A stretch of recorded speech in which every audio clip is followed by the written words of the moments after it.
Before the proceedings are brought to a close, I am delighted to introduce our student orator, Patrick Kazmachik, who graduated with the degree of Master of Science in International Marketing. Patrick will address the congregation on behalf of the students we are celebrating here today.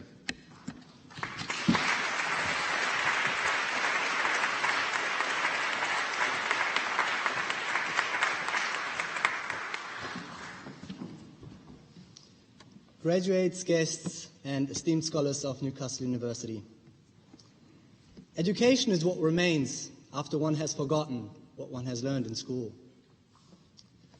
Albert Einstein's definition of education is certainly very peculiar, but it invites us to think about our time at Newcastle University from a slightly different perspective.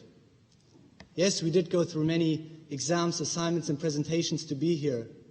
We went through times of sleepless nights, hard work, and great effort. And yet, last night when I was walking around our beautiful campus and the streets of Newcastle, that was not what I was thinking of. I rather thought of inspirational encounters and discussions, wonderful people that I've met all along the way, or the feeling of relief once I've submitted an assignment or exam. And I'm sure many of you who are graduating here today might have similar thoughts. So if we forgot all that we've learned, what would remain? I think essentially this question also entails a discussion about the very purpose of education. How often did we wonder, what are we actually doing this for? How will it help us in our future professions? And such questions are by no means exclusively linked to our times when we think about the role that education played in Plato's or Aristotle's philosophy, for example. And yet, finding a satisfying answer is not easy. Newcastle University wants to foster excellence with a purpose. The business school commits itself to challenge today and change tomorrow. But what does that mean in practice? And how did our education here challenge us in our development? Perhaps we find an initial answer when we think about the very first session that we had in our induction week. One of our lecturers talked about Adam Smith's theory of moral sentiments and urged us to think outside the box. Some of us might have been surprised as it was all about the virtue of self-command and not the invisible hand. But we were about to discover that developing a critical mindset was an integral part of our degrees. And a few weeks into my course, on the night of the tragic events in Paris in November 2015, I came across the most powerful answer to the question, what is the purpose of education? Gianpiero Pettiglieri, a French academic in leadership, wrote in the Harvard Business Review the following: "We often say that the purpose of education is to prepare the leaders of tomorrow. The question is how we prepare them and for what. Today, it is obvious once more that making leaders effective is hardly enough.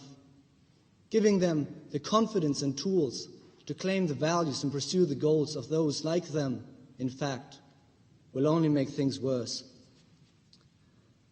We rather need more space to question our own values and goals and learn about others, whether we are leaders or not. The purpose of education, ultimately, is to look after civilization. Fostering civilization means cultivating our curiosity to recognize substantive differences and our commitment to respect them. For that, we need not more effective, but more human leaders. More conflicted, less conflicting ones. There are plenty of good tribal leaders already. We need more civilized leaders instead. The purpose of education, he writes, is to look after civilization.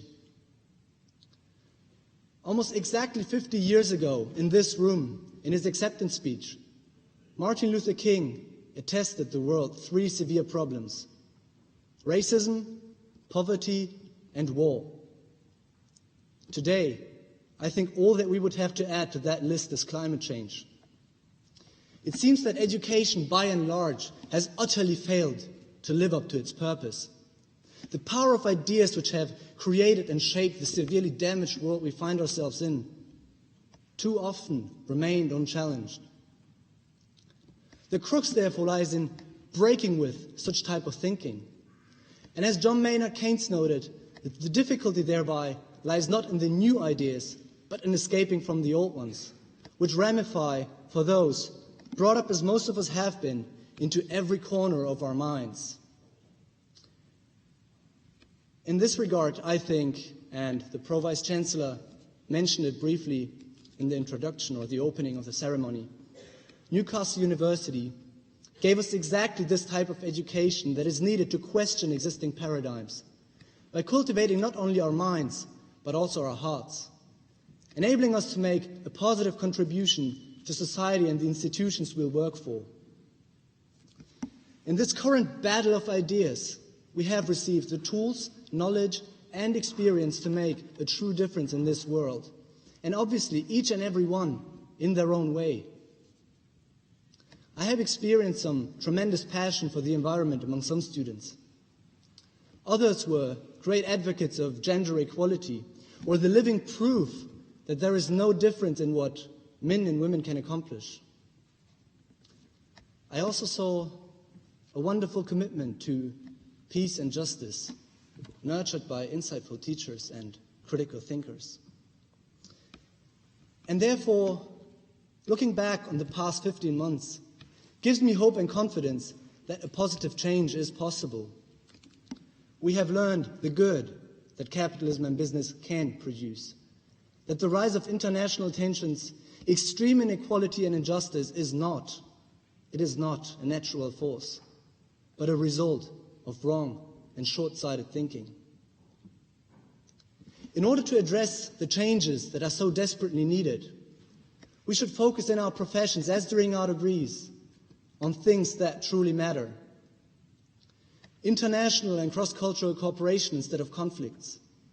Support instead of reckless competition. Curiosity instead of fear and suspicion. An active and critical mindset instead of passive consent, particularly in times when there is no alternative dominates the public debate. It should be this what remains if we forgot all that we've learned. If we take this attitude with us from Newcastle University into our social lives, we will confidently face the challenges with the pessimism of the intellect and the optimism of the will. We will base our judgments on the strength of our values and convictions, and this way, most importantly, start to look after civilization. Thank you.